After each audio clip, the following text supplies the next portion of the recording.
It used to be hopeless, but I know that I'm chosen. Turning my dreams into reality, they picking up motion. Fuck all the fame, you keep that shit, I'm coming for the money. V didn't give it all to my kids, and so I can watch them live lovely. Ever since I picked up the pen and pad, the ink ain't stop flowing. Only one-way track, I know exactly where I'm going. I put it on my mom and pops, I can see my day coming. Ain't nothing fake about J-DAWG, he keep it 100.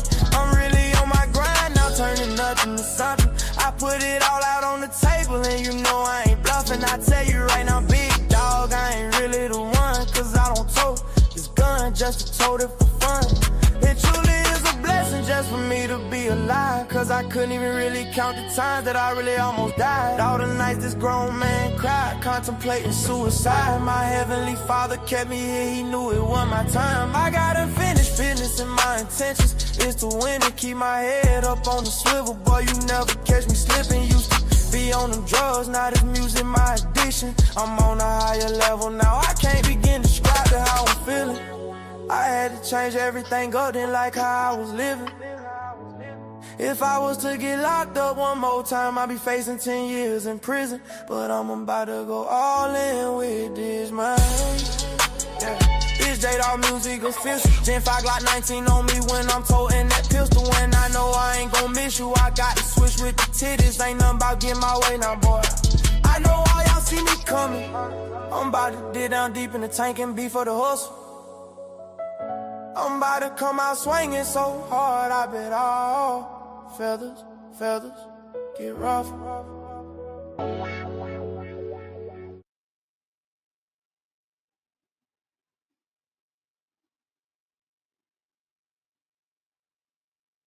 What's going on, ladies and gentlemen, Doghouse family? This is another episode of the Doghouse podcast. I am your host, J-DAWG. We got a very, very, very special guest on the show today. I'm very excited about this one. Ever since I talked to the man, the anxiety is real. The anxiety is real.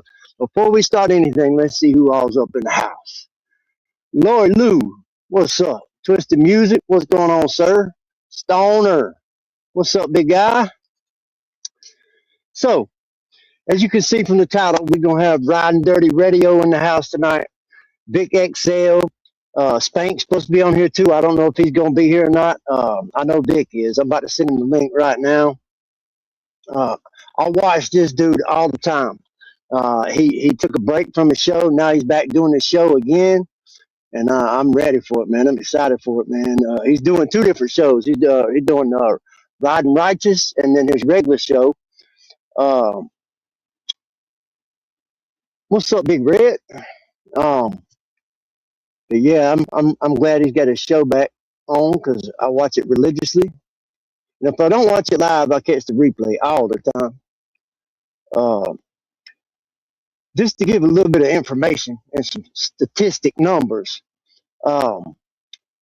This man had a song back in the day called Wobble. And he had from what I seen, he had 18 million views with that song when it was popular back in the numbers. Not a lot of people do that, you know what I mean? But it's been a while since he's been doing music. He started the podcast. I love his show. I love the things they talk about. It's people like him and Triple T and all the other country rap podcasts and shows. Chop Easy. That I get inspiration from them, man. A big time inspiration from them. And we're just waiting on him to show up in the backstage right now.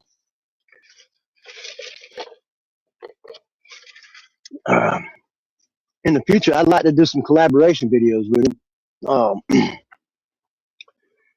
I just want to pick his brain today. I want to see what his interests are, like what interested him to start doing a podcast, things like that. What he thinks it takes to make a good show, things of that nature. And I like to talk about his past, man. I don't know too much about his past. You know, I know he had that song. What's up? What up, bro? I can't do nothing about that, bro. I got my earbuds today.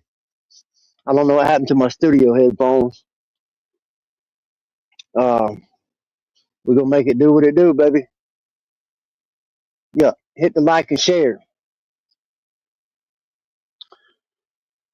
Share the live out with all your friends and family and all your long lost relatives and their pets.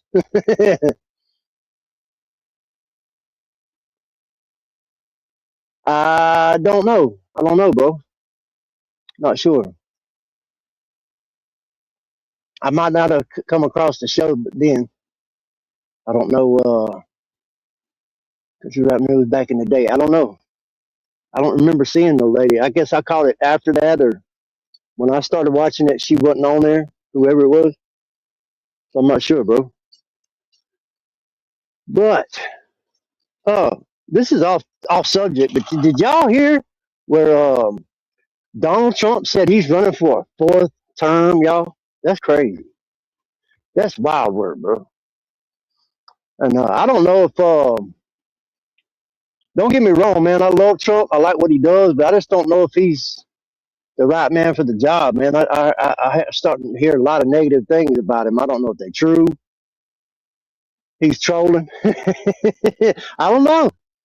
Uh, you can run for two consecutive terms back to back, but then if there's a gap, what's up, Callie? But if then there's a gap, you can run again. I guess that's what the rules are. I'm not sure about that kind of thing, man. But I don't know. It'd be wild to see him get nominated again. That'd be crazy.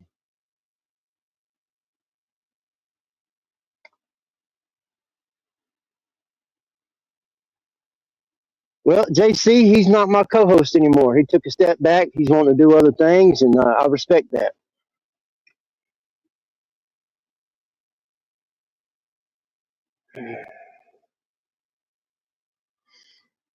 So, yeah, man.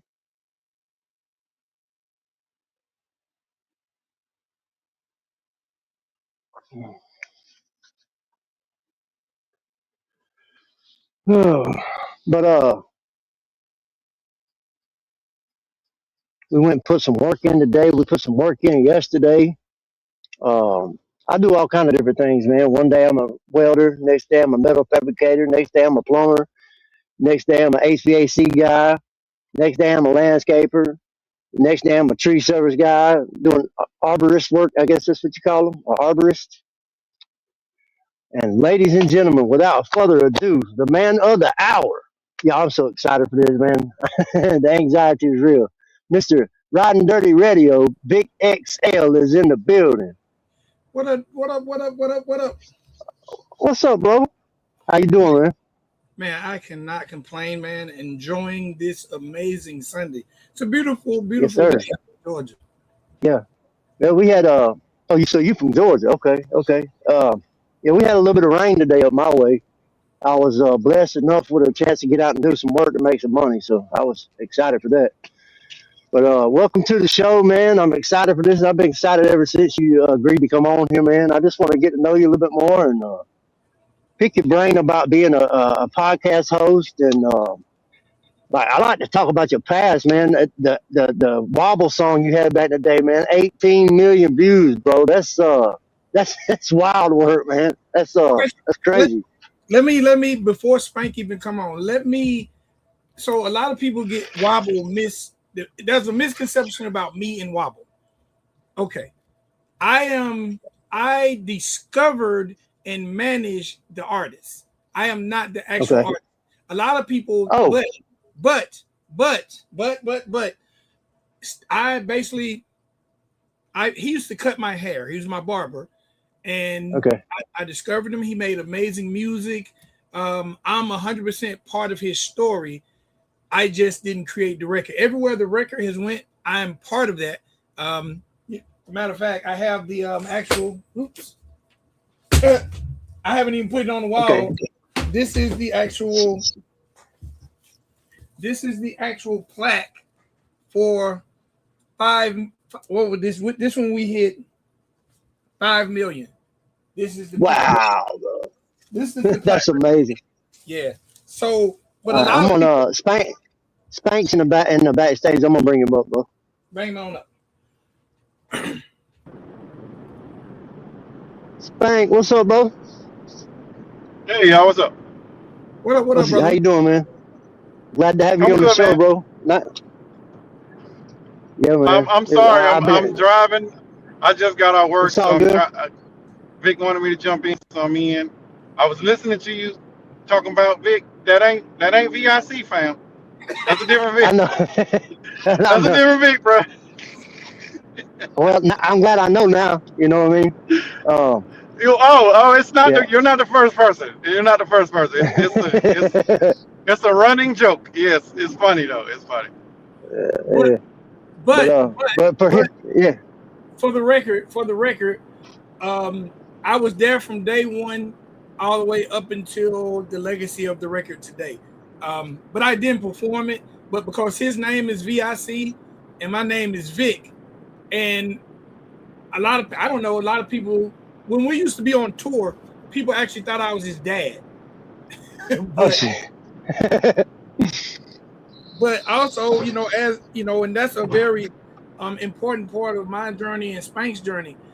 Spank was part of that journey too. Like Spank comes from the old days of when we used to have to hit a stadium or hit a school or no matter the event. And before the artists come out, we would have to actually do what we used to call guerrilla warfare, where we would actually have to pass out during the 1,000 flyers, 500 CDs, posters, and then we had to go from promoting the artist to becoming the security of the artist, making sure the artist wasn't ambushed on stage. For me, I was his DJ, I was security, I was his booking agent, everything that went along with creating that artist and that song.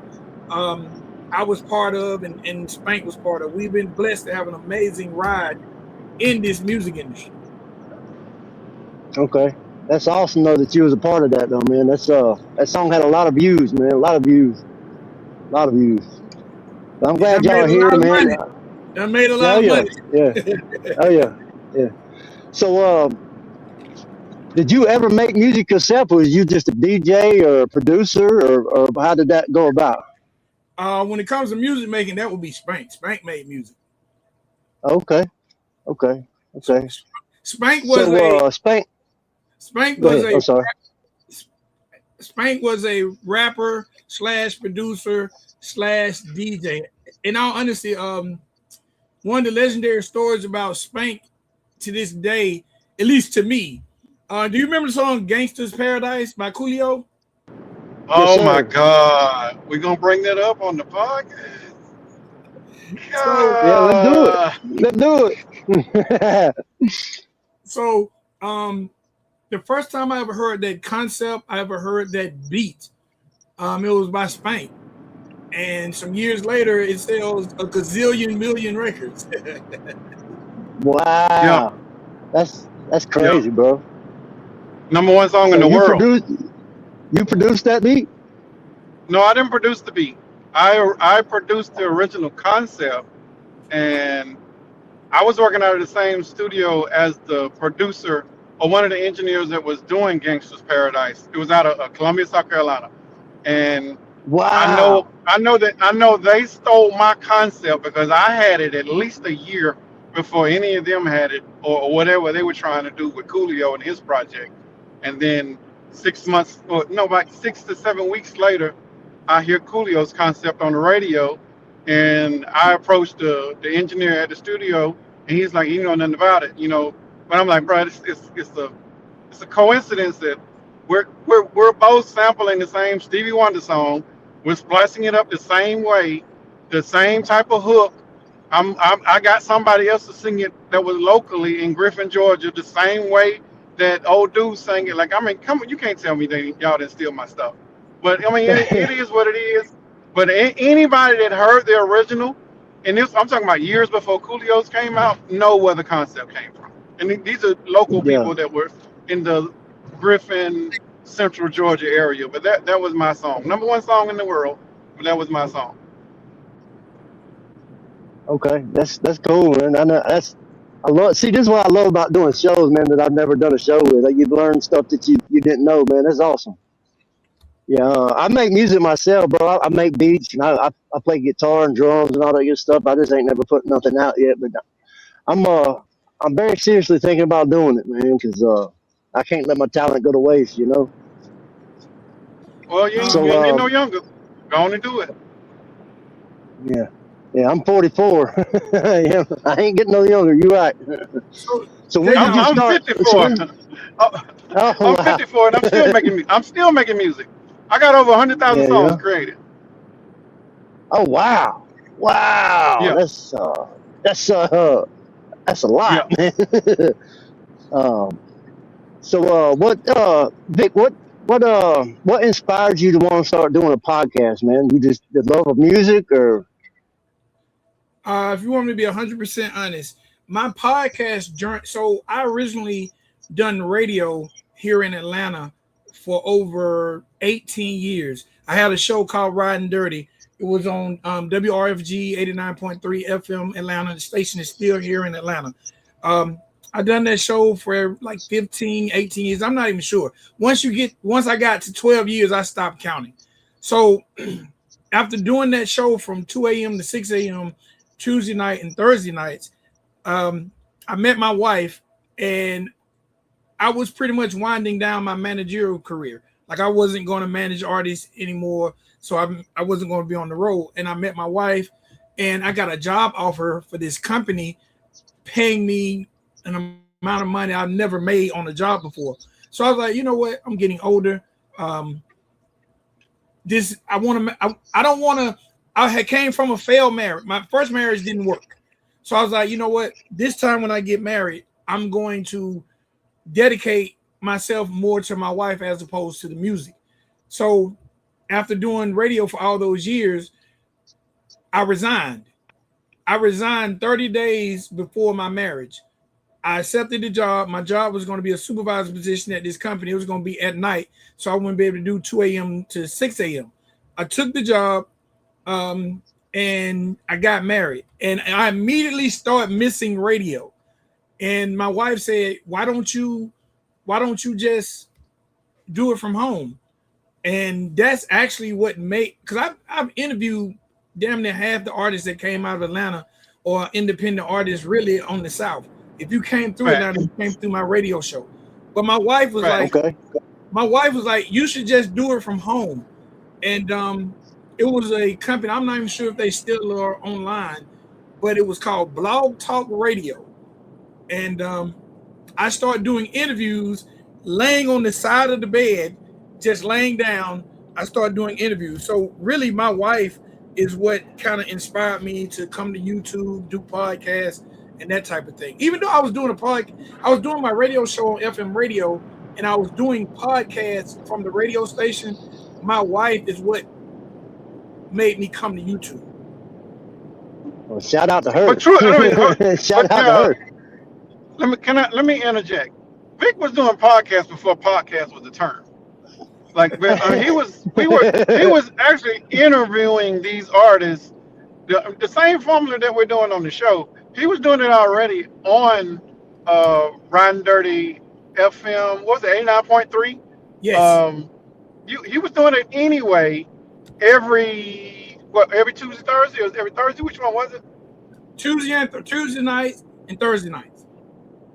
Every Tuesday and Thursday. Same formula we got. You know, same. We just repeating.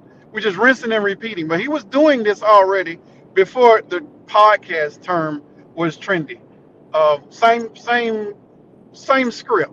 Now that this podcast is open up and you're taking it over to other mediums outside of terrestrial radio, now we're able to reach more people. Because terrestrial radio only goes as far as your antenna will go. But once you hit the internet, then it's no longer a radio program. It's quote unquote a podcast, if you want to call it that. But Vic's been doing this a lot.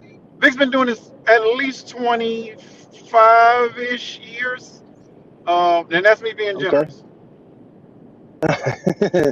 Yeah, it's awesome, man. I watch the show all the time, man, until he took a break, and I'm glad that you brought the show back, man. If I don't watch it live, I always watch the replay. Um, and I like the other thing that you're doing on, what is it, Sundays? You're doing Riding Righteous? Yeah, I I have. love it, bro. I love it. Yeah, from 8:30 to 9:30. The past 12 months of my life and has been I've been on a spiritual path, and I feel like and it's funny, and me and Spank talk about this all the time. The Christian hip hop, the fan base or the genre of Christian hip hop is very, very aligned with country rap when it comes to fan base, loyalty, numbers, algorithm. And because I said some very specific prayers. I don't like to get too religious with people, but I said some very, very specific prayers at the beginning of 2026. And I asked God for a couple of things, and he delivered. I asked God to bring me back to streaming, and I asked God to put me in position to open a business for my mother. I didn't know how this is going to be done because I currently work 2 jobs. So here I am asking God to not only, I'm blessed to have 2 jobs, but I'm asking for a business and to podcast. And this is a true story. Me and my wife was riding in the car. I secured the business. I found the building, secured the business, prayed for a name, got the name. As I'm building out the business, me and my wife are riding in the car, and I'm listening to an old friend of mine, and Spank know him too, named DJ Sense. DJ Sense is a DJ who was part of DJ Drama and everything that goes along with DJ Drama. He's part of his story. Spank looked frozen. So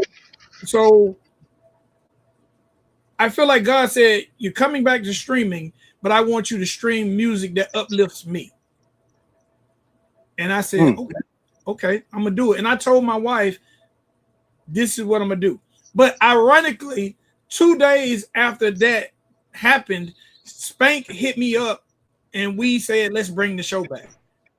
So I feel like I asked for these things and God gave them to me. Not only did he give me a platform, but he brought my brother back. And so now we're back doing the Country Rap Report.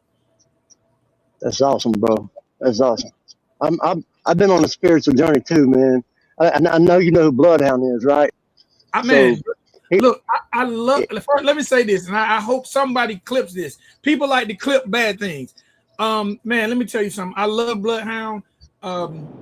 Anytime me and Bloodhound has ever had a conversation, he's one of the most respectful guys I've ever talked to. I've interviewed him twice. We always, correspond with each other back and forth via chat. I've seen people at times attack Bloodhound, or I've seen people at times not be in favor of Bloodhound. But man, Bloodhound has always been 100% respectful, and he's a stand-up guy in my book. Yeah, man. He wrote that song. He wrote that song "Welcome to My Addiction," man, and that was a big inspiration to me, man. And today I'm 1 year and 3 months clean from Suboxone because of that song. So shout out to him. That's my brother, man. I love him like a blood brother. You know what I mean? And ever since then, man, ain't nothing but good things been happening to me on like a spiritual journey type thing. Everything I've asked for from God, He's given it to me. So I know what you mean about asking God for something. He comes through with it. You just got to be faithful to Him. You know what I mean? So I understand all that, bro. That's that gives me cold chills thinking about it. Somebody else is going through a spiritual journey too. So J-DAWG, I want see, you might not know this. So Spank is very humble, and he don't tell people a lot. But ask Spank how many streams in the music industry is he responsible for? How many streams you responsible for, Spank?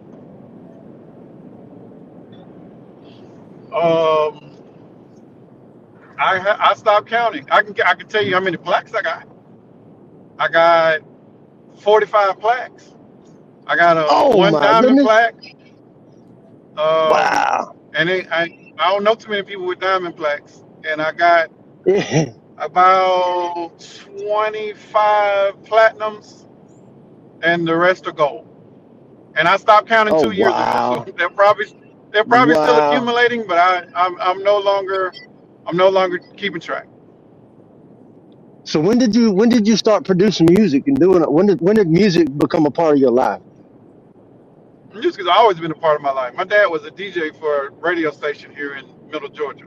So because of that, like music was entrenched in us, and he brought home equipment And whenever I would hear him on the radio or hear him on, this was back in the reel to reel days. Whenever he would play the reel to reels at home, we would emulate it at home and trying to copy what he was doing.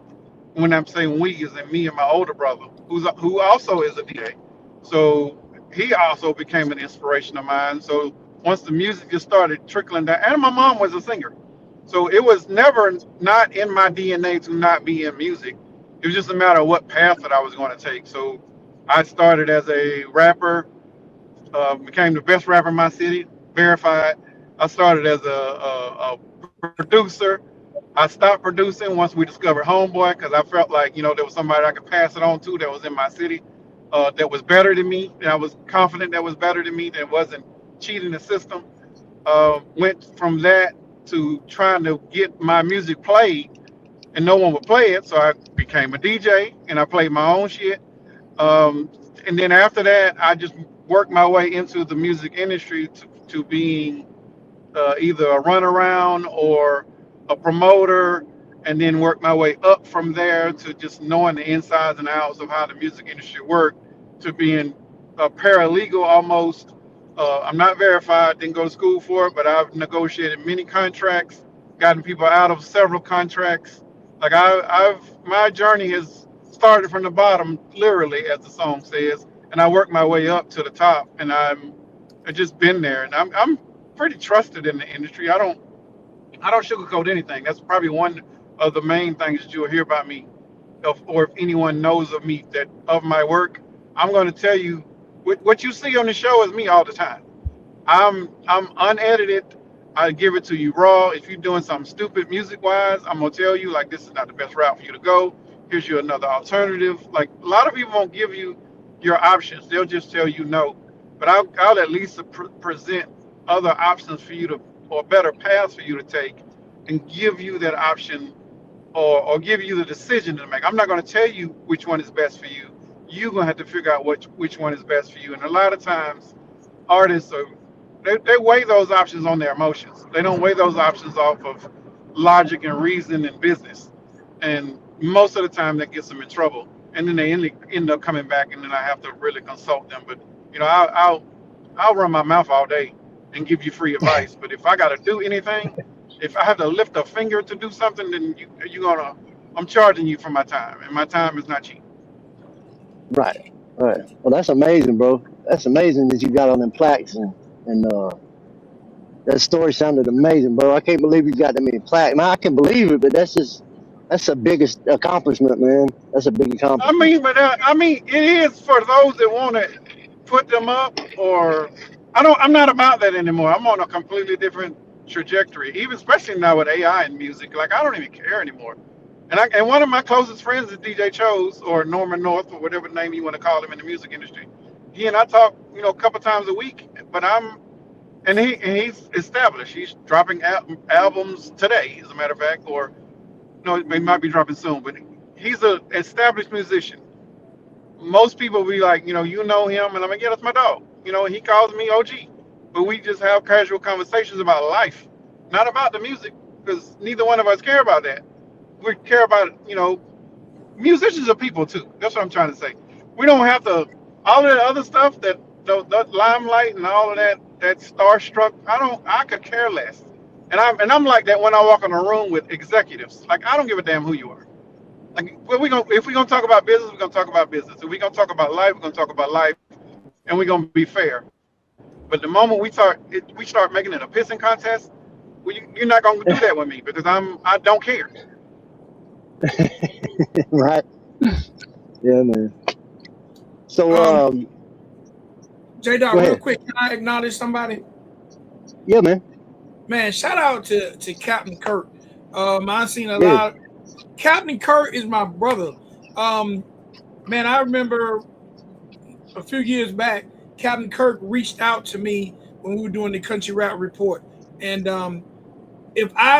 I can honestly say this about Captain Kirk. Captain Kirk is a real student of this thing. A lot of people get in front of these cameras and get behind these mics, and they just sporadic, or they don't research, or their research is off of somebody else. Man, I remember talking to Captain Kirk, and Captain Kirk asked me, what do I need? And Captain Kirk had me on the phone while he was in Walmart buying all the stuff, buying a lot of the things I'm telling him he need. I was like, hey, Kirk, you need to get some initials and you need to do this. And hey, man, Captain Kirk, like, I don't care what nobody ever says. No one's opinion of Captain Kirk. That's my brother. That's a hardworking dude. And I'm always going to rock with him. And man, Captain Kirk, I think a lot of people should look at Captain Kirk and look at his work ethic, and that should be an example, because we all have to follow someone. Like Spank said, his father was a musician. His mother sang. In all honesty, I grew up wanting to be like Spank because I thought he was dope, and we had a crew of people in our city that everybody talked about, and I wanted to be part of that crew or hang out with that crew or know what they know. And then I just took it, and I knew I didn't have any musical talent. But I knew I was good at books and contracts and organization and stuff like that. So, everybody has to have somebody in the path they're taking that they look up to. Yeah. I look up to like people like you, Kurt, Triple T. You know what I mean? I'm trying to get as much knowledge as I can so I can make my podcast grow. You know what I mean? And I don't only just do music, man. I've been trying to venture out into different genres in YouTube, like different things, to try to reach a bigger audience. I'm starting to do more research before I do these. I didn't research you too much, man, because I just wanted to have a normal conversation with you, bro. So, but like if I'm doing it like an artist, I try to dig a little bit and do a little bit of research on them before I get on the show. So why do they call you J-DAWG? That's just been my nickname since high school, bro. I got it tattooed on me. So my first and middle initial is JD. Okay. So I just went with they call me that since like 9th grade, 10th grade. So that's where that came from.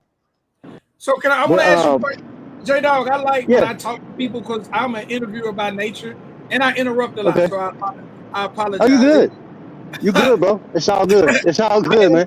I interrupt Spank twice a week. I interrupt Spank. What made you want to be a podcaster? Then I'm gonna let you know why me and Spank started the Country Rap Report. I got a heavy passion for music. You know what I mean? I'm a musician myself, and I like getting to know people. I've been going to these shows, like these festivals. This year was my first Redneck Rave.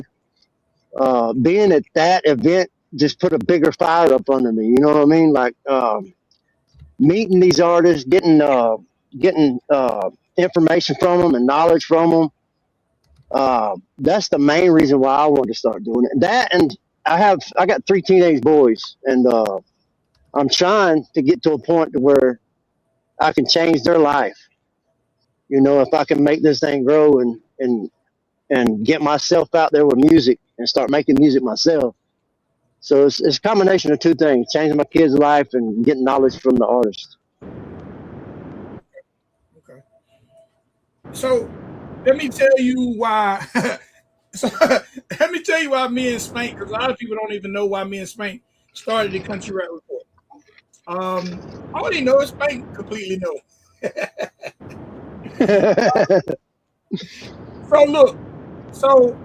Man, I was doing these interviews, but the people I was interviewing were so obscure, I was getting very, very few views.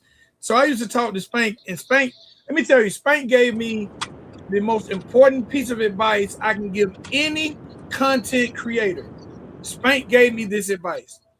He said, keep working, be consistent, but do not look at your numbers. He said, do not look at your numbers. If you look at your numbers, they will discourage you. Just create from your heart. Don't look at your numbers. So, man, I would just make videos. If a news story would break, I would try to tell it. I would do interviews. The problem I was having was, say, for instance, I remember when Kobe Bryant died. I'm sure the world remembers when Kobe Bryant died. Kobe Bryant is one of my favorite athletes of all time. When Kobe Bryant died, man, I was at work. And I wanted to make a video so bad, but because I'm at work, I can't make a video. So Spank dropped off. I'm sure he'll be back in. So man, when I came home and I made a video, but I felt like everybody who wanted to make a video in society had made a video. But because I get off at 11 at night, my video probably got 7 views. You know what I'm saying? And I felt bad because I'm like, man, I love Kobe. I remember when he was drafted. I want people to see my video. So Spank told me, don't look at the views. And around that time, COVID hit. And when COVID hit, I started to see an influx of country rap. And Spank got a job with a country rap record label called Mako Music. And he dropped off, but Spank was vice president of Mako Music over there with Bravo Gator. And the number one artist, yeah, he done dropped off. He need to come back and hit his story. Spank was vice president for, I don't know, maybe 6 months. He can tell the exact time for Mako Music. At the time, they had FJ Outlaw, they had Savannah Dexter, and I'm not sure who else was on the roster. But they definitely had Savannah Dexter, and they had Bravo Gator, who wasn't actively doing a lot of rapping. He was taking that studio role. But they had Savannah, they had FJ. Those might be the only 2 artists they had at the time. So I'm like, man, there it is. That is my chance to create content that everybody is not making. There was I'm not saying that we were the first doing country rap, but I didn't know anybody doing consistent country rap podcasts. So yeah, I started doing my research because I'm like, okay, I got an inside guy. Spank is my inside guy. So I'm just going to call Spank and Spank is just going to tell me what's going on in country rap, what's going on in country rap, what's going on in country rap. So I make a video about Savannah Dexter. Then I make a video about the growth of Mako Music. And probably by the time I done my 5th video, Spank was leaving Mako Music. And I was like, I don't really like creating content by myself. So I was like, Spank, come do the country rap report with me and let's just educate the genre of country rap on the music. And that's really how the country rap report, I'd done probably 5 episodes before Spank.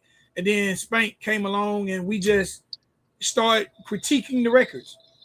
We just started saying I blindly send him records and we give our review on them. We never done this. We just never done it to be popular. We never done it to be the number one in the genre. We never done it to get likes. We just wanted to do it from our expert opinion of being in the music business. Because the one thing about country rap, I see a lot of people talk about this business. And me and Kirk tend to argue about this a lot. A lot of people, independent. I'm independent. Hey, man. Independent only really works if you got some form of finances to put behind it. Independent don't mean I ain't spending no money. I don't know why people think that, but independent, you can't put out a song and make money on it if you didn't pay for the beat. You know what I'm saying? Everything in this music business costs money. You are a YouTuber. Your StreamYard costs money. So a lot of people say independent or feel independent, but it's still a business. If you're an independent contractor, you still have a business that you have to sustain. And me and Spank just wanted to teach people about the business, whether it's production, whether it's promotion, whether it's marketing. We just wanted to educate the genre about the business side. Yeah. And also, we never chose to do drama. We used to get trolled. We've been called things that we shouldn't have been called, but we never chose the drama. Never ever have done the drama. I don't think. Yeah, I don't like to. Go ahead. I'm sorry. Go ahead. I was saying I don't like the drama neither. And Grizzle made a comment a while ago. Like he's got a very valid point.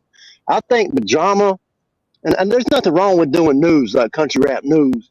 Absolutely. But I think the drama, I think it's killing the genre, man. All the drama back and forth, and he said this, she said. I think it's killing it. You know what I mean? And like, I ain't got nothing against the people that do their content or that make the videos.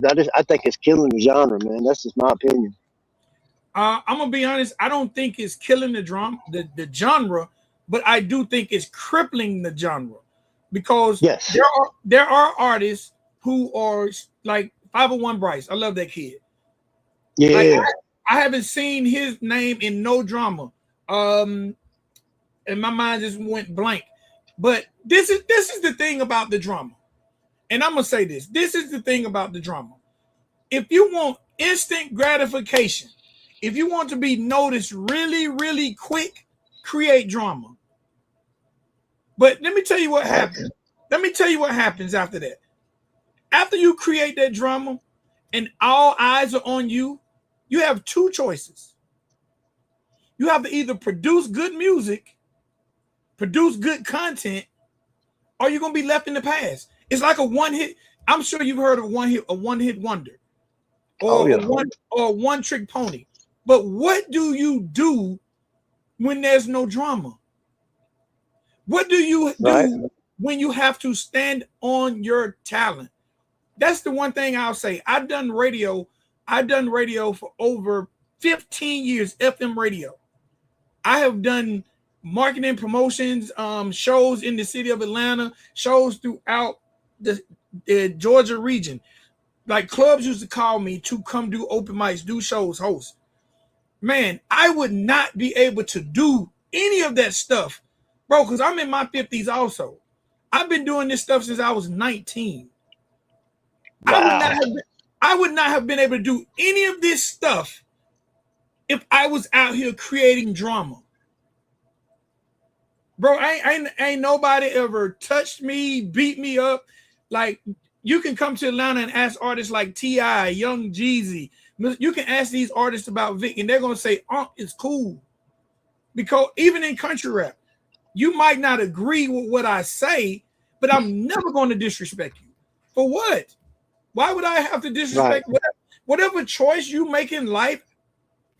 It's not my problem. It's not my life. So to me, we created a platform to educate people, bro.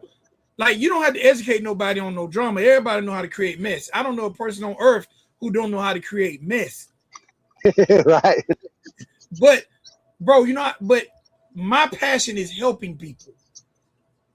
You might make a song and I might not like it. Bro, I'm in my 50s. So because a 50-year-old black dude don't like your song, that don't mean I think you're a bad person. That don't mean I think you're a bad dad or a bad husband. I just don't like that particular song. Right. We ain't at war. You might not like my videos. And you can say, bro, I ain't like that video. I'm okay with that. It just makes me get better. It'll make me say, you know what, J-DAWG didn't like this video, so I'm going to try to make a video that maybe J-DAWG likes. Because now I'm going to want to hear J-DAWG say, okay, bro, I respect that one. To me, the people who go the drama route, and God bless them, but if that's your route, what happens? You're just always looking for the next drama and the next drama and the next drama. And someone put the term grifter in the chat. I'm an old man, so I don't know what grifter means. But I'm assuming grifter means something like drifting when you're going from one thing to the next. That's what drama is. You're trying, if you want to tell this bad story, it's like, you ever heard of, they talk about these lawyers who chase car crashes, and they're successful lawyers because I need this car crash to get a check, and then I need this car. No, bro, I chase the music. Country Rap Report, we chase the music. I don't care who's dating, who's fighting, who don't like. And I'll tell anybody, you can make videos and talk bad about me. You will never, ever get a response.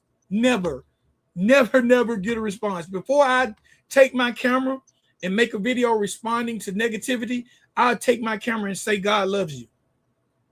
Right. There you go. That's just the guy.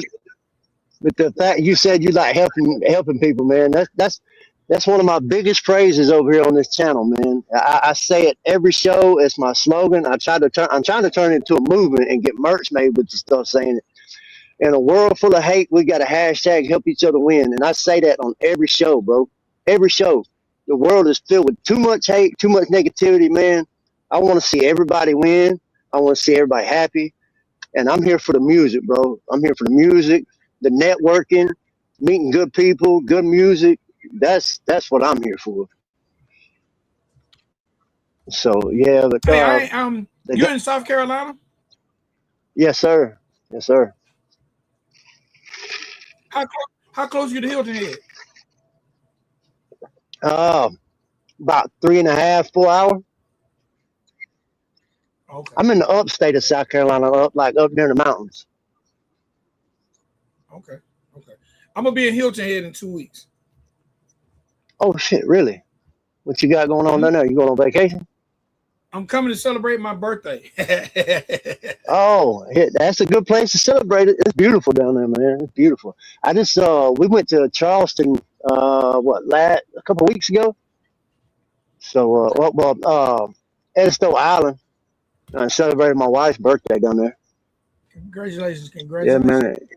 Yeah, I So, love the beach, man. That's so J-Dawg, being a reactor and being a content creator, yeah. who is in your like? They don't have tape decks anymore. They don't have CDs. Who is J-Dawg listening to right now? Oh man, dude. Everybody, bro. I'm a big Trailer Made fan. I love Trailer Made. I love everything they do. 501. Of course, the OGs, Little White, Justin Time, Big Murph. Um, man, I listen to a little bit of everybody, bro. Like, except for one individual, and I'm not gonna say his name because I'm not gonna get into all that. But I've kind of veered away from that individual because of all the drama surrounding him, and I think you know who I'm talking about. Yeah. But he used to be a real big inspiration to me, man. Like his earlier stuff, but I just kind of veered away from it, man. J. Michael Phillips. Okay. I had never heard his music. I went to the Redneck Rave and I saw him perform live, bro. Amazing, bro. Amazing. Like he sounds the same live as he does on record. That guy's gonna go far, bro. He's gonna go really, really far. Marcotic, um, Look, let me say this. Bloodhound. Let me say this about Marcotic. We interviewed Marcotic on the Country Rap Report probably 3 years ago, and Okay. man, to me, Marcotic is one of the hardest working, dopest artists in the. I'm talking about. I just watch Marcotic keep going and going and going and going and going, Yeah. and he is the epitome of consistency. And Yes.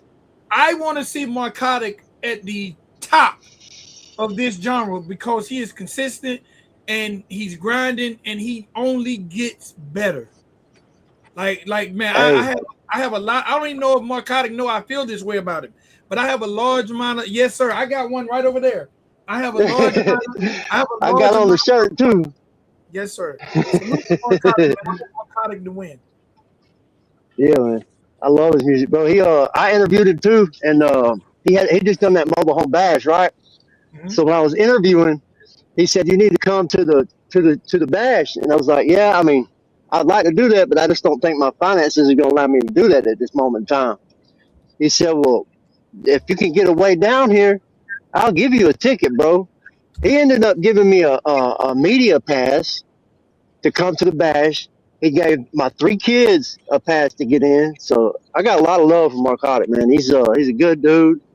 And ever since I went to that bash, a whole lot of opportunities and a lot of doors is open for me, man. Like I was able to get my way to the Redneck Rave. Uh, and let me shout out Justin Time, man. He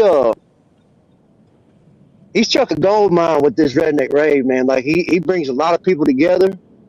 That if you create content or you're a musician or artist or anything like that, you need to go to the Redneck Rave because if you're not performing, it's a big networking event, man. You meet a lot of people and a lot of opportunities open up for you by going to that rave, man. I just have to say that, man. And he shout out to him for creating that and making away with it because man, it was awesome. I enjoyed it the whole time, bro.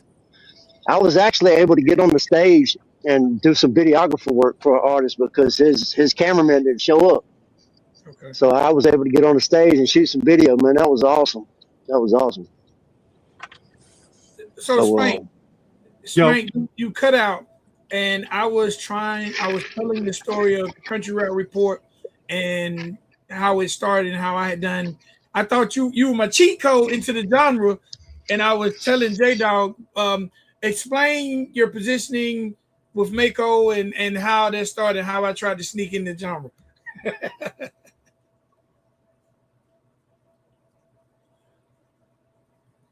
We don't hear you. We don't hear you. I think Spank is having some internet issues. Probably. Yeah, he's mobile, so his signal going in and out. Yeah. One day, look, on my bucket, Redneck Rave is on my bucket list. Yeah. It is on my bucket list. I created Redneck Wave for one day. A lot of people don't know. About 3 years ago, if everybody in the chat, if y'all like to party and dance, about 3 years ago, there's a gentleman by the name of Mr. Collie Park. A lot of people might not know him, but he's the producer of Soulja Boy. He's the producer of the Yin Yang Twins. I convinced Mr. Collie Park to do a country rap album. He was just going to produce the beats, and I was going to find all the country rappers to get on these beats he produced. So the first record we did was called Twerking at the Hoedown, and it featured Yin Yang Twins, Big Murph, and Simple Murph. Okay. And so we shot a video at this farm, this big field. I remember that. Yeah. And bro, Trailer Made came, Big Murph. I'm talking about, for one day I felt like I had my own Redneck Rave. It was a lot of rap, hip hop artists there, a lot of country rap, bro. And guess what? We didn't even have no security, and it was no problem, man. It's one of the, if I died today, it'll be one of the best days of my life, man. It was over 150 people showed up for this video. We had a big smoker. Man, it was just, I met so many dope artists. So Redneck Rave is on my bucket list. But hopefully one day me and Spank will gain enough momentum that we can create our own one-day event where we get a lot of country rap artists to come out, and we get people like you, Captain Kurt, just a lot of really cool people together and celebrate this genre of country rap. Right. I'm with it, bro. I'm with it. Yeah, I'm with it, bro. I love it. Yeah, man. It's and there was a lot of there was like 2 or 3 other big content creators that showed up to that. I don't know if you know who Thorough Dez is. Thorough Dez. Never heard. He's got like half a million subs, man. He does like all kind of different videos and stuff. But he was there, man. It was just funny, though. Like I dropped a video on my channel. Me and Mud Daddy I guess we were his redneck tour guide. Because he had never been to something like that. No, it was just hilarious, bro. His energy was awesome. Like, it was just crazy, man. You have to look him up, dude. He does a lot of streaming and stuff like that. And there was a couple other guys that showed. It was good to see other big content creators that's not in the genre come down there and check that out. So it was cool. Oh, we lost Spank again. All right. I want to ask you some questions. What do you feel like country rap needs to grow? I want to ask you some questions. What do you? Okay, there was some echo there for a second. What did you say? All right. What do you think country rap needs to do to grow? Number one, put the drama to the side. That's the first thing.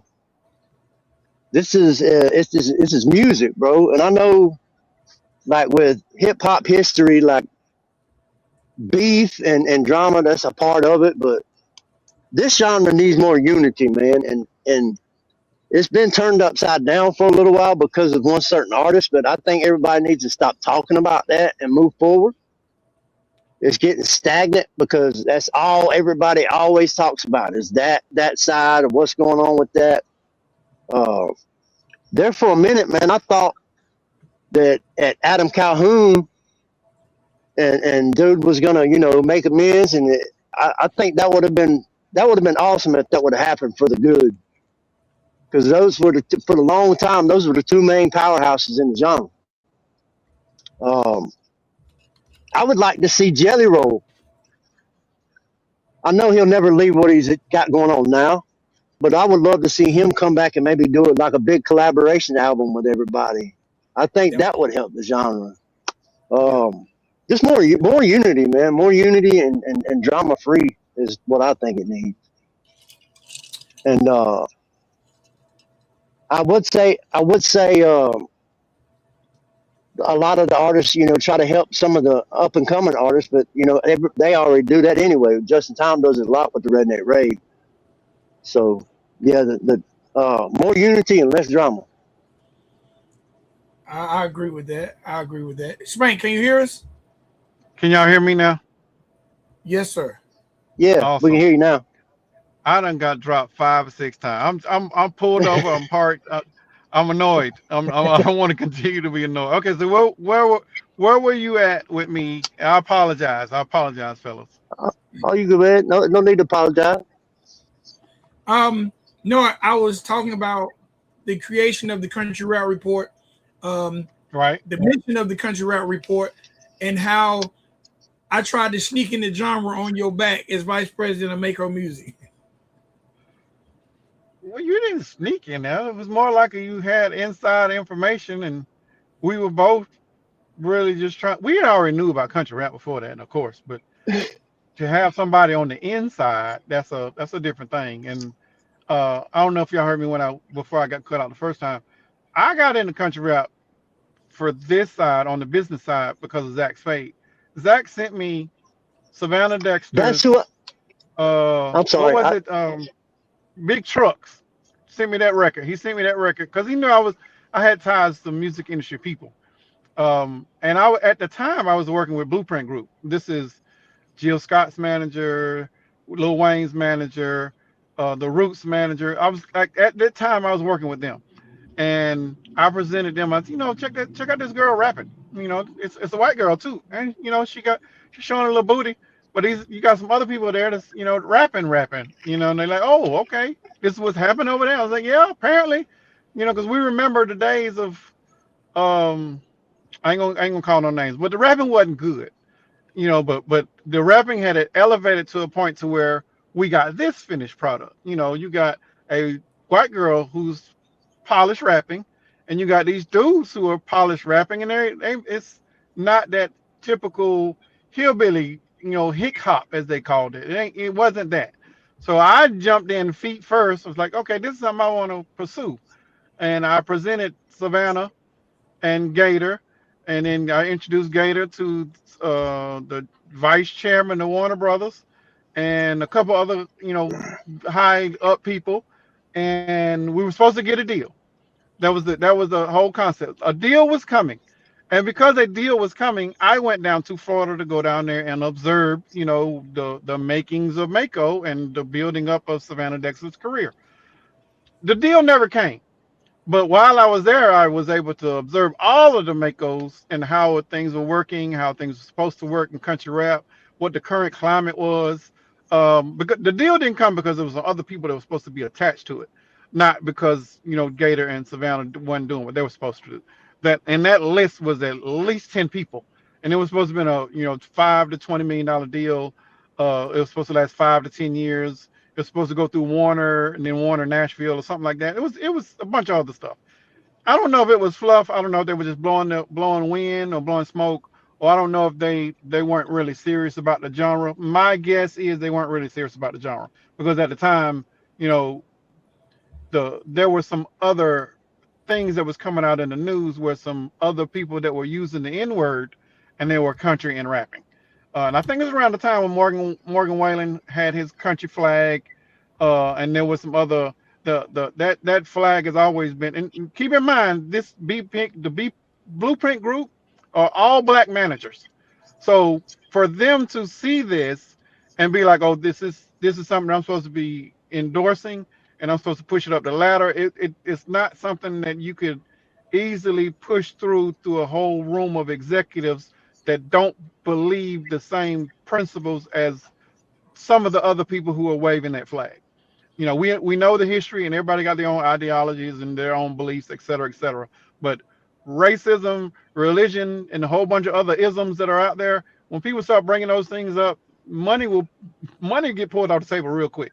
So, and Hmm. because these people are high level, and I'm talking about the vice chairman of co-chairman of Warner Brothers. He was like, this ain't happening. From what this is the information I got later. I didn't know all this was going on at the time, because if I had known that, I wouldn't have moved down there. But I physically moved from Middle Georgia to Florida, worked with Gator, worked at the Swamp, worked with all the producers, saw him build the roster, knew who he was going to work with afterwards. He was already interviewing other people who was going to come to the whole Mako Music conglomerate, and it was a thick roster too. It would have been fabulous, but things didn't work out. I left from down there. In the meantime, I'm telling Vic, like, check out this person, check out that person, and then I think his first blog might have been about Savannah or Mako. I don't remember, but I do know that it was out there. And then, okay, then when I left there, I didn't want to not continue to do country rap, because I was at, too, I was all the way in the deep end, so I couldn't pull out.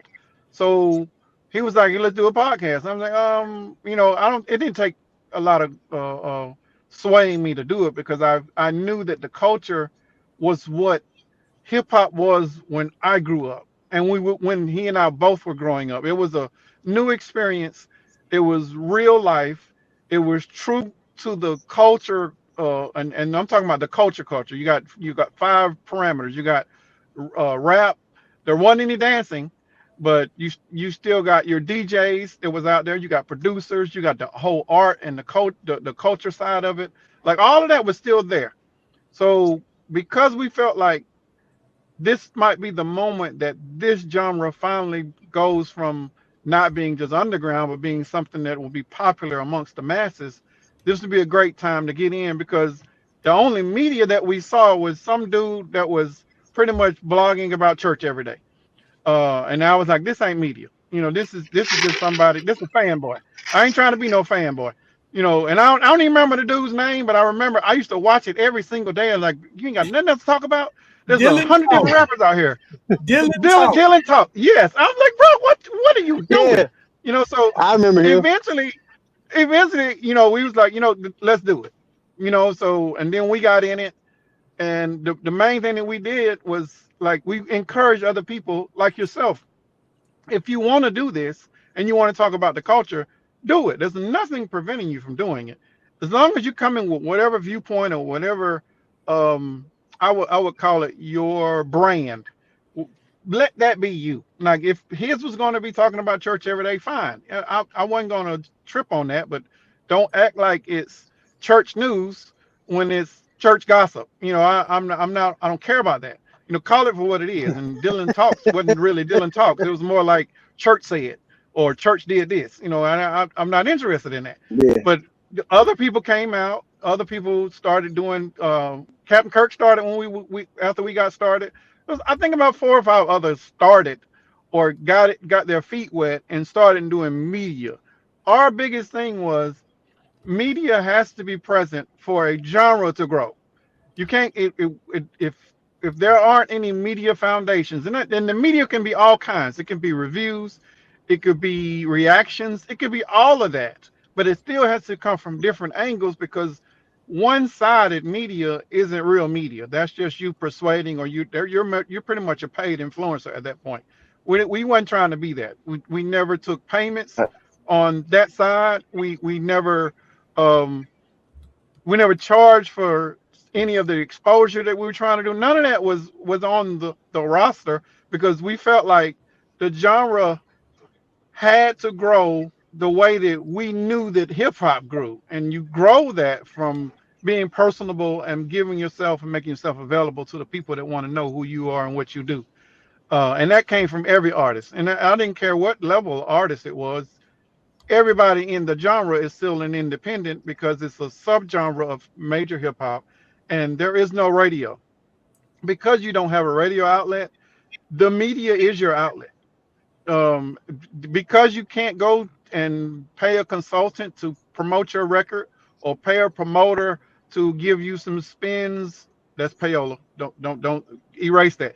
You can't pay a person to make sure that you get the proper advertising and marketing on digital platforms. You're severely limited to what your reach can and cannot be. So you have to be strategic on what you do with it. And because media was so limited at that point, there's very little that you could do. Now I think Vic has told me it's at least a couple dozen. Now, and I'm talking about from the minor folks who just do reactions all the way up to the major people that are doing interviews and doing other streaming options that are happening whenever they want to do it. I still see some opportunity though. There still needs to be structure. There needs to be structured time. Real media happens on a certain time and day. There's a reason we remember what came on every Thursday at 8 o'clock. You know, when we were growing up, we knew the Cosby Show was coming on because it was programmed in us. We knew immediately after Yeah. that A Different World came on after that. We knew on Sundays at 7 or 8, X-Files came on. All of that is part of your programming. And if programming doesn't work, or if programming doesn't exist, then it's just random noise that is being put out there. So the moment we start getting the structure, because we come on Tuesdays and Thursdays, and whoever else want to come out and do some structured days on Sunday, Monday, Wednesday, Friday, or Saturday, like then you start to programming the genre to being available to the people.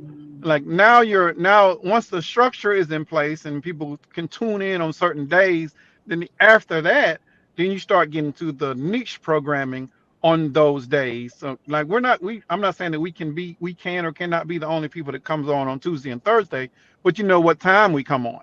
So and I'm saying that to anybody else that's out there doing media, that we got a specific time that we're going to debut.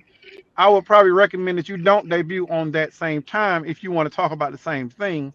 But if you want to do counter programming, then yes, you come on the same time because we aren't on the same level and talking about the same thing. We don't do reactions. So if you want Right. to do reactions, you want to drop on Tuesdays and Thursdays, then that would be cool because now you got counter programming and people can choose which one they want to do on at that specific time. I would also Right. recommend to counteract that because there isn't a lot of media out there. Don't step on other media's toes. Don't ruffle them feathers or make it an ego thing. As in, mine is better than yours. If we got 10 o'clock on Tuesdays and Thursdays, and that's 1 hour slot out of the 7 days. There's plenty of other time slots you can pick for you to drop your show, and it could be could be any time increment that you want it to be. But for you to drop it on any of the times that we drop, that is a direct diss to the Country Rap Report in my eyes. And now you're saying that Yeah. your programming is better than ours, and I'm not saying that it isn't or is, but the genre is too small for us to be doing that. I'm not going to participate in the gossiping and the back and forth and the he said, she said stuff. I could care less. But what you ain't gonna do is disrespect the brand.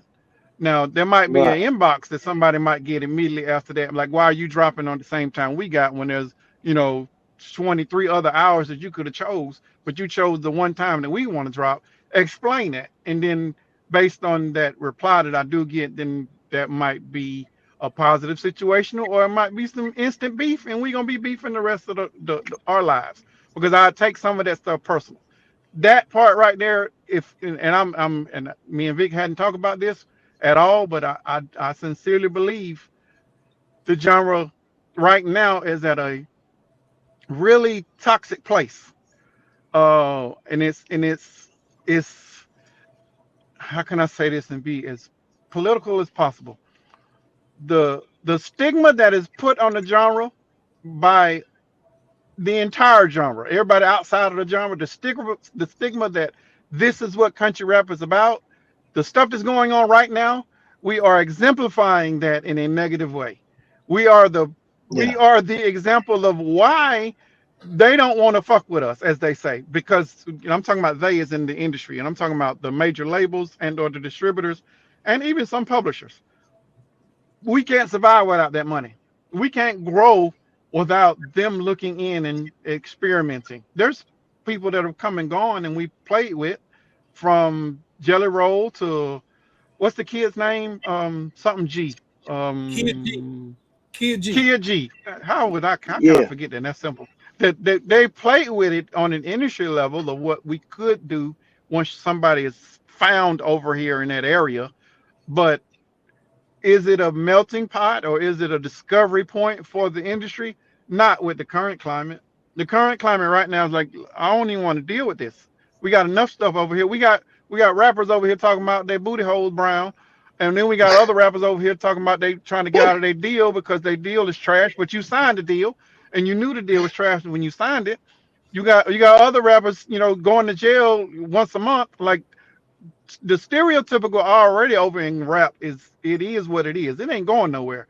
But for them to welcome this type of toxicity into that business environment, it's a hell no for most folks. And these are people that I can talk to, and whenever I mention country rap, they're gonna be like, no, dog, we don't get down like that. Such and such did this, or this dude talking about this person. I'm like, I don't even know what you're talking about because I don't keep up with it. But if you're keeping up with it, that lets me know that you're watching it for a business reason. And for you to say that you ain't dealing with it means that these people have turned off these business folks, and these ain't normal business folks. I'm not talking to your Joe Schmoes. I'm talking to executives at labels, distributors, and publishers. These people have been watching country rap. Country rap is a genre that I think, can make about $10 million a week if the genre wanted to do what it's supposed to do. And a lot of yeah, that doing what's supposed to do is not being toxic. That is not trolling. And we do know trolls exist because this is the internet. You cut it on, and somebody always gonna have a objecting opinion. But what you do with that opinion is up to you and how you receive it and put it back. Once you start putting it back and you putting it back even worse, and now that toxicity starts rolling, that's not a good business environment. That's not something that's gonna be conducive to you selling records, or you getting a contract, or you potentially being a household name for the right reasons, not for the dumb stuff. So we got to figure out what country rap needs to be going forward and fix it. Because right yeah, now, all I'm getting right now is nothing but pushback, pushback, pushback. And God forbid one of them say the N word again. Oh my God, it's a wrap. 2026 is over yeah. with. We might as well just wait for 2027 to see and let all this other stuff Facts. calm down and then recycle again. But I'm me and Vic have always been a proponent of lifting people up in spite of themselves. And right now, we came back at this time and we're doing it in spite of the genre because the toxicity out there is so thick.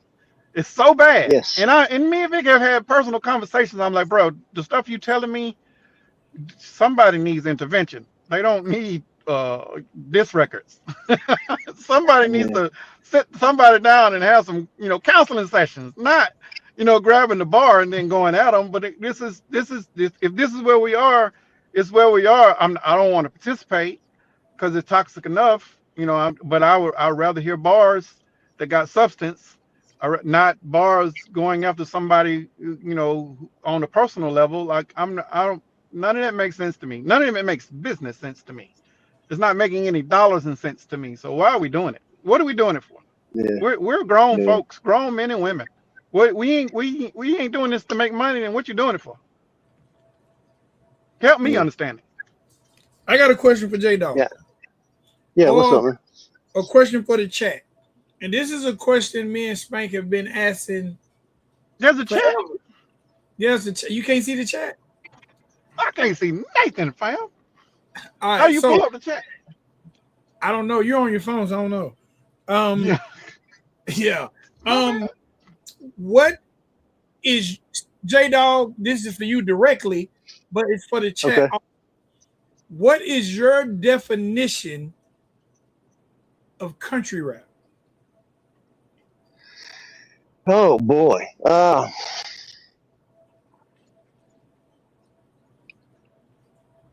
I guess I would say people that live outside of the city in rural areas that are rappers that rap about everyday life what they do on a day-to-day basis, family, uh, having a you know what I mean, a struggle, you know, in life. Uh, I don't think it's necessarily labeled country rap because they're from the country. You know what I mean? I think it's more like a I don't know how to describe what I'm trying to say, man. Like more family oriented type rap music about trying to raise a family and the struggles of everyday life and uh, I guess, man, I don't know what words to put on it. That's a good question, though, man. I've always felt like the one thing that country rap is missing that's causing it not to grow is the lack of radio. Because Yeah, contrary to belief, radio still pays royalties.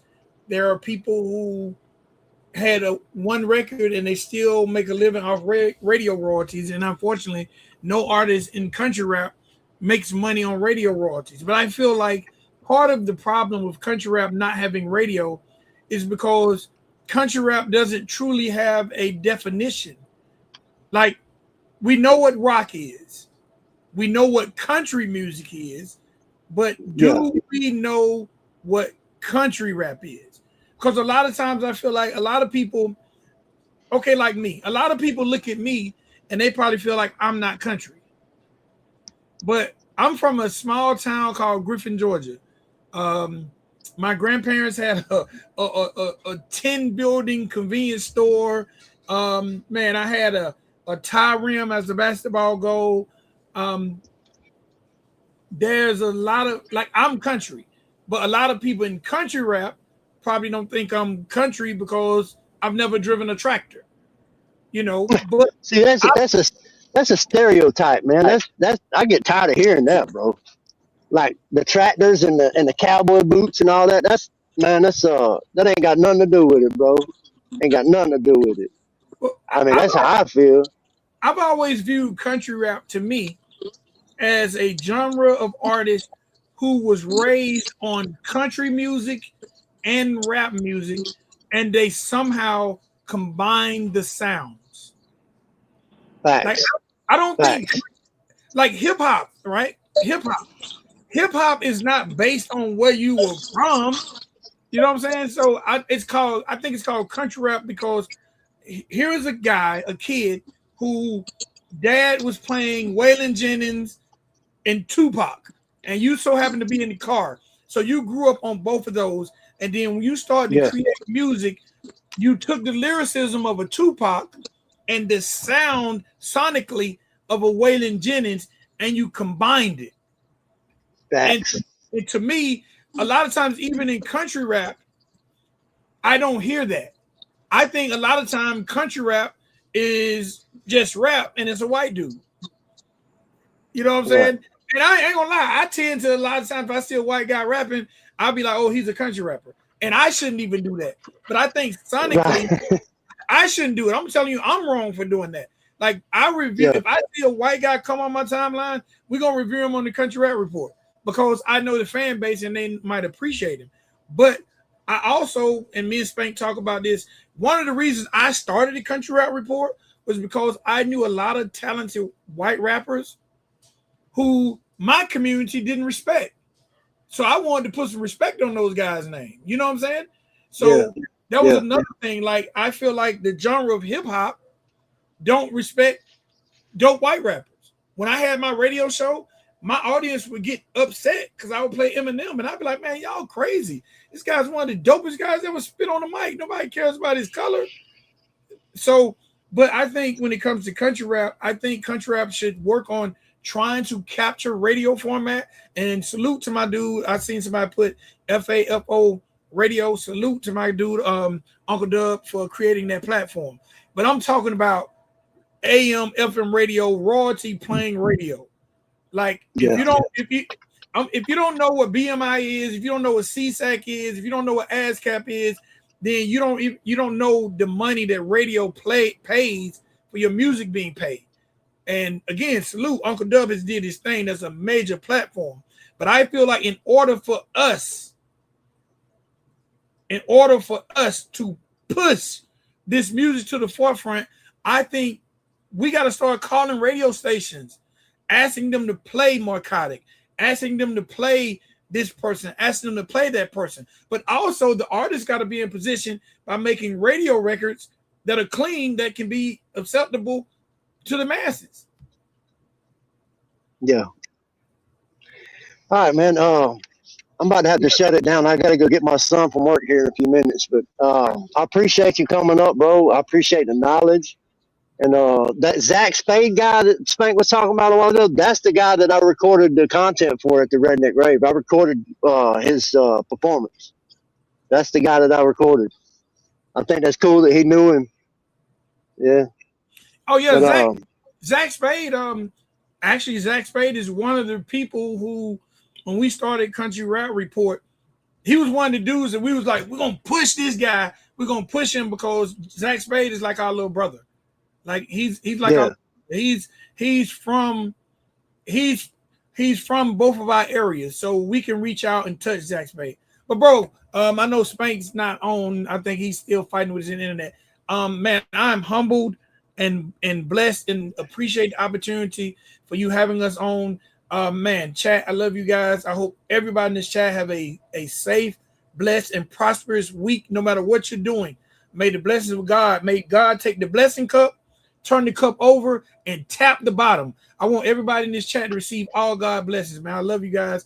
J-DAWG, anything you ever need from me, brother, anything you ever need from Spank, feel free. Hey, High Hook, just because I'm saying be blessed don't mean I'm not dangerous.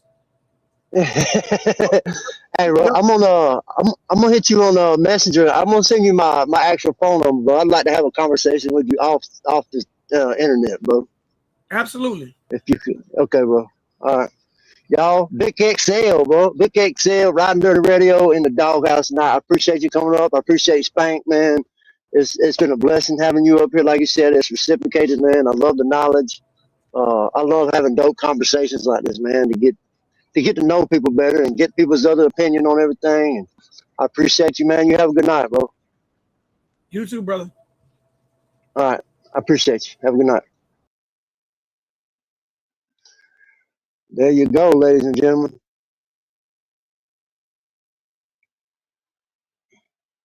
That was dope. That was such a dope stream, man. I think that was the best one I've had yet, to tell you the truth. That man's got a lot of knowledge. I didn't know Spank was tied in with Mako like that.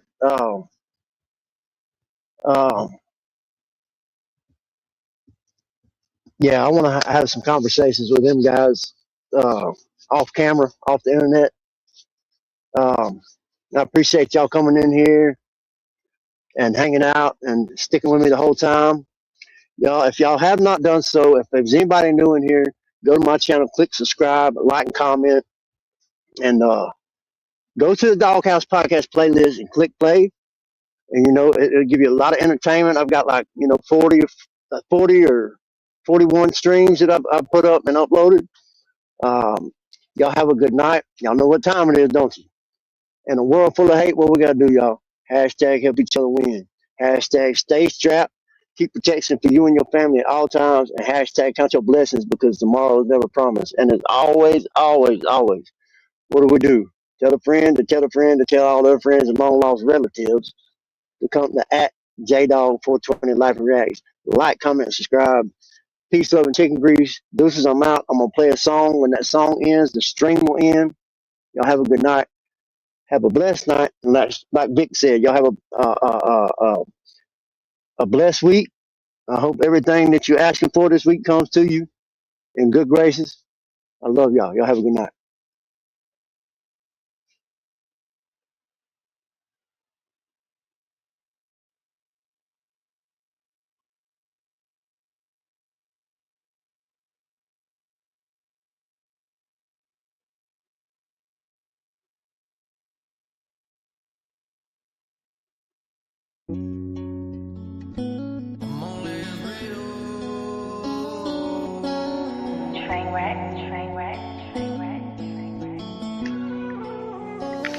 I'm only as real as who I surround myself with. Realized a long time ago I had some malfunctions. In the process of getting healed, I ran into destruction. Just started recovering, just started recovering.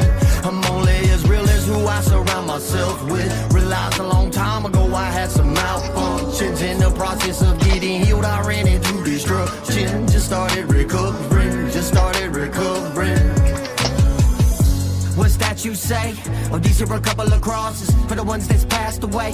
Better than carrying coffins, and that's only half the weight. People wonder why I wanna tie you off and kill what is after me. Cause I hear them steady calling till it's crawling back to me. Round the time someone turned their back to me. Just another addict I see.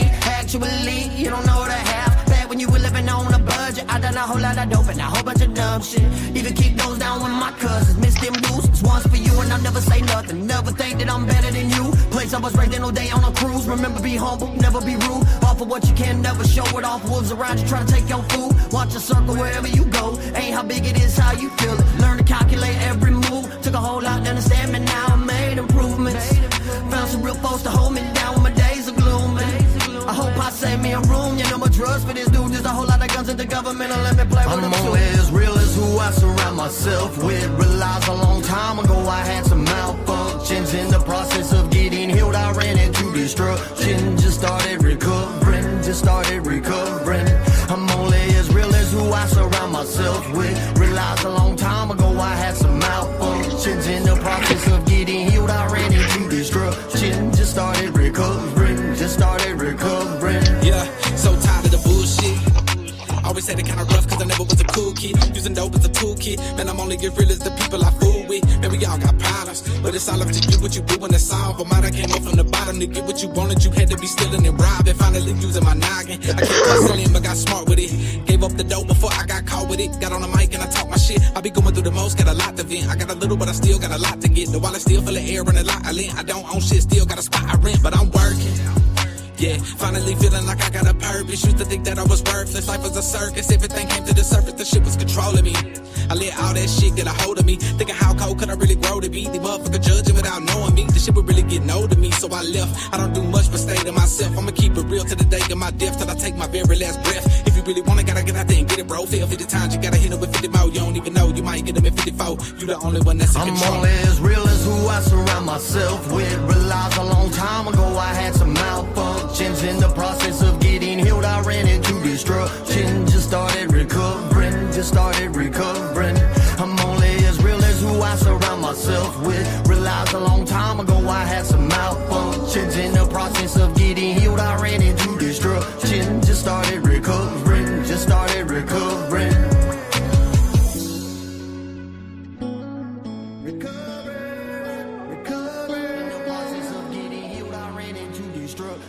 Just started recovering, just started recovering.